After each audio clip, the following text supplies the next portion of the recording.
साथियों नमस्कार, मैं आपका मित्र के पांडे पंचांग देखना सीखे तथा ज्योतिष बने चैनल में हार्दिक स्वागत करता हूं।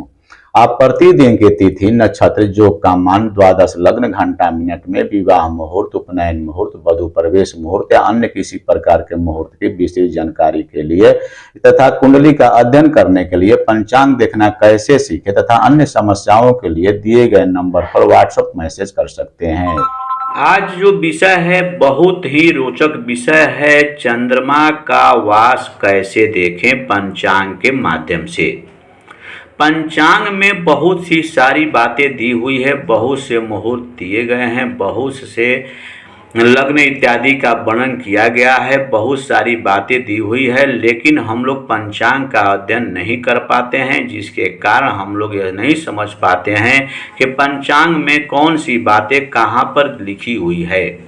मैं आप लोगों से कहता हूं कि पंचांग को प्रतिदिन कम से कम 10 मिनट का समय आप निकाल करके और उसे अध्ययन करेंगे तो आप निश्चित सफल एक ज्योतिष बन जाएंगे और एक अच्छे जानकार भी बन जाएंगे। तो आज का विषय पंचांग के माध्यम से चंद्रमा का वास देखना कैसे सीखें। चंद्रमा का वास पंचांग में कैसे देखें। चंद्रमा का वास किस तरीके से देखा जाता है। इन सब प्रश्नों का हल आपको इस वीडियो को देखने से निश्चित ही मिल जाएगी। आप वीडियो को पूरा देखेंगे, कृपया स्किप नहीं करेंगे, बीच में छोड़कर नहीं भागेंगे। तो आप चंद्रमा से संबंधित बातों की जानकारी आप आसानी से समझ पाएंगे कि चंद्रमा कब किस समय किस दिशा में रहते हैं और किस दिशा में चंद्रमा हैं तो उसके क्या फल होंगे। तो आप ये समझते हैं, आपके पास कोई जजमान आते हैं, कोई आकर के सवाल कर देते हैं, प्रश्न कर देते हैं कि गुरुजी ये देखिए कि मुझे यात्रा करनी है, पूरब दिशा में जाना है, पश्चिम दिशा में जाना है, हमारे लिए क्या यात्रा शुभ है कि या नहीं। ये सब बातें जब आपके सामने आती है तो आप संकट में पड़े जाते हैं, आप समझ नहीं पाते हैं। यात्रा का मुहूर्त तो निकाल कर देखना ही होता है, साथ ही साथ चंद्रमा का वास किस दिशा में है उसके फलाफल को देखना आपके लिए अति आवश्यक है। तभी आप एक सफल जानकार और सफल एक ज्योतिष बन सकते हैं। चंद्रमा का वास पंचांग में ही दिया हुआ है, आप अध्ययन नहीं करते हैं, जिसके कारण आप भली भांति से समझ नहीं पाते हैं।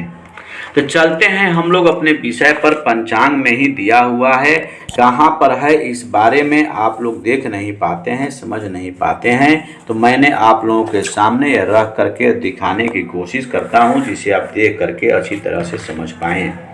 जैसे यदि ऋषिकेश पंचांग आप रखे होंगे तो इस पेज के इस पंचांग के 38 नंबर पेज पर यदि आप जाएंगे, आप कोई भी पंचांग रखे हों उस पंचांग में चंद्रमा का वास जरूर ही दिया रहता है। आप यहाँ पर देखें, इस 38 नंबर पेज पर चंद्रवास का यहाँ पर समय दिया हुआ है, अर्थ समय शूल चक्र भी यहाँ पर बनाया हुआ है।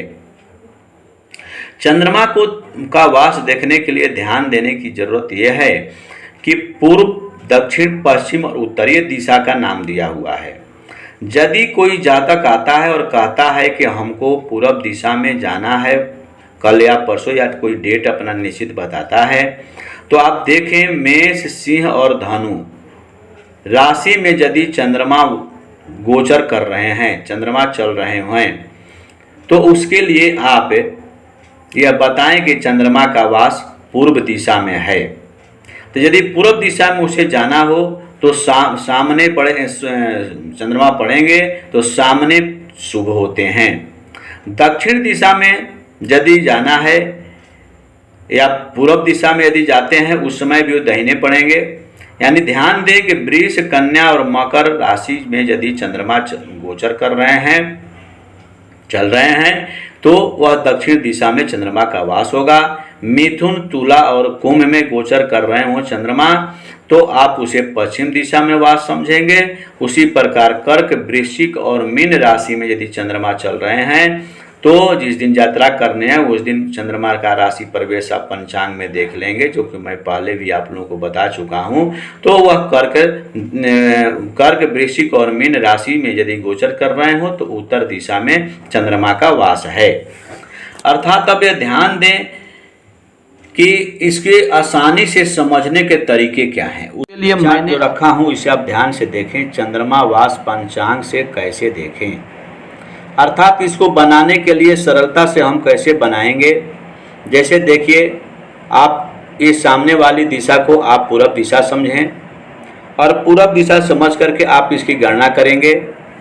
इसमें देखें, मेष, वृष, मिथुन, कर्क, सिंह, कन्या, तुला, वृश्चिक, धनु, मकर, कुंभ और मीन।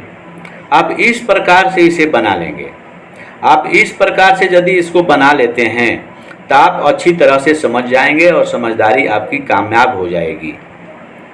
यानी जैसे आपको याद नहीं रहता हो कि कौन से राशि का गोचर चल रहा है, चंद्रमा किस राशि में चल रहे हैं, तो उसके क्या कैसे समझें कि चंद्रमा का वास पूर्व में है, पश्चिम में है, उत्तर में है, दक्षिण में है। इन समस्याओं से आप छुटकारा आपको मिल जाएगी। जैसे 1 नंबर से मेष समझेंगे, 2 नंबर से आप वृष, 3 नंबर से मिथुन, 4 नंबर से कर्क। इस प्रकार आप अच्छी तरह से समझेंगे तो निश्चित ही समझ पाएंगे कि चंद्रमा का वास किस दिशा में है, यानी चंद्रमा उस दिन किस राशि पर चल रहे हैं। तो पूरब दिशा में यदि है, जैसे मान लीजिए किसी जजमान को कहना है कि पूरब दिशा में पंडित जी हमको जाना है, चाहे गुरुजी हमको पूरब दिशा में जाना है, देखिए कि क्या हमारे लिए यात्रा शुभ है।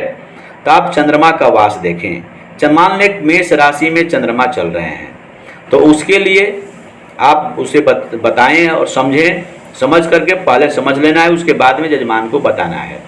पहले समझ लें कि पूर्व मेष राशि पर या सिंह राशि पर या धनु राशि पर चंद्रमा चल रहे हैं, तो चंद्रमा का वास जो है पूरब दिशा में हो गया। तो अब पूरब दिशा में हो गया तो उसके लिए आप सीधा समझें कि सामने पड़ रहे हैं। जजमान को पश्चिम से पूरब जाना है तो सामने हुए। यदि उसी दिन कोई जजमान कहता है कि हमको दक्षिण दिशा में जाना है, तो उसके लिए भी शुभ हो गया, क्योंकि जब वो चंद्रमा पूरब में है तो दाहिने तरफ पड़ गए। फिर उसी प्रकार कोई जजमान उसी दिन कहता है कि हमको उत्तर दिशा में जाना है। यदि उत्तर दिशा में जा रहे हैं, चंद्रमा जो है मान लीजिए सिंह राशि में है, तो पूरब दिशा में चंद्रमा का वास है, तो सिंह राशि पर चल रहे हैं। लेकिन जजमान का कहना है कि हमको उत्तर दिशा में जाना है, तो ऐसी स्थिति में जो है दाहिने पड़े। लेकिन यदि दक्षिण दिशा में, जो हम लोगों ने अभी देखा और समझा, तो दक्षिण दिशा में यदि कोई जजमान जाता है तो वह दक्षिण तरफ मुंह करके जाएगा, तो चंद्रमा जो हैं बाएं पड़ जाएंगे। यदि उत्तर दिशा में जाता है तो दाहिने पड़ जाएंगे। यदि वही जजमान पश्चिम दिशा में जाता है तो उसके पीठ पर पड़ जाएंगे, यानी पीछे पड़ जाएंगे। तो इस प्रकार ध्यान देना है कि सामने और दाहिने, यानी पूरब यदि है चंद्रमा तो उन चंद्रमा का वास है, तो पूरब तरफ और उत्तर तरफ जाने पर उसके लिए शुभ होगा, क्योंकि सामने और दाहिने चंद्रमा पड़ेंगे। बाएं और पीछे चंद्रमा का वास होना ठीक नहीं, शुभ नहीं बताया गया है। और ध्यान दें, यहाँ पर मैं लिख भी दिया हूँ, सन्मुख यानी सामने पड़ने पर धन प्राप्ति, अर्थ प्राप्ति, दाहिने पड़ने पर सुख की प्राप्ति, पीठ पर यानी पीछे पड़ने पर प्राण का नाश, बाएं पड़ने पर धन का नाश होता है। यहाँ जो पंचांग में हम लोग देखे थे, पंचांग में भी यहाँ देख लीजिए, पंचांग में भी दिया हुआ है अर्थ समय शूल चक्रम सन्मुखे त्वर्थय लाभाय स्याद दक्षिणे सुख संपदा पृष्ठतो मरणम चैव वामे चंद्रे धनक्षय, यानी सामने पड़ने पर धन की लाभ प्राप्ति होती है, दक्षिण पड़ने पर सुख संपत्ति प्राप्ति होती है, पीठ पर पड़ने पर मृत्यु तुल्य कष्ट होता है, और बाएं पड़ने पर धन का नाश होता है, धन का क्षय होता है। इस प्रकार हमें समझना चाहिए। धन्यवाद।